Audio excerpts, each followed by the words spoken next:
Okay, we're going to have a look at using the unitary method for ratios and also for rates. So we've done a lot, like rates we're pretty much always doing the 1 unit thing, but we're going to have a look at some other ways to use it. So we always want to find the value of 1 unit and then use that to solve.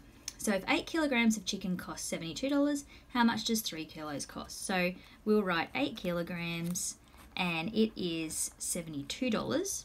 So for 1 kilogram, we're going to do 72 divided by 8. Now 72 divided by 8 is 9, so we have $9 per kilo. Then we want 3 kilos, so we're going to multiply that by 3. Which is pretty logical, the method that we use for this.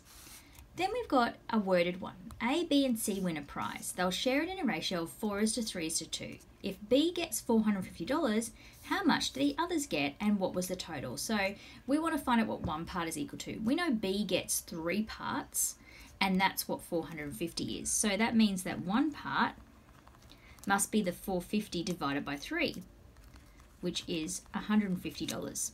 That means we can then work out what A gets because they get 4 lots of that. So A must equal 4 times 150, which is 600. And C must get 2 times 150, which is 300. So then the total is going to be the 450 plus the 600 plus the 300.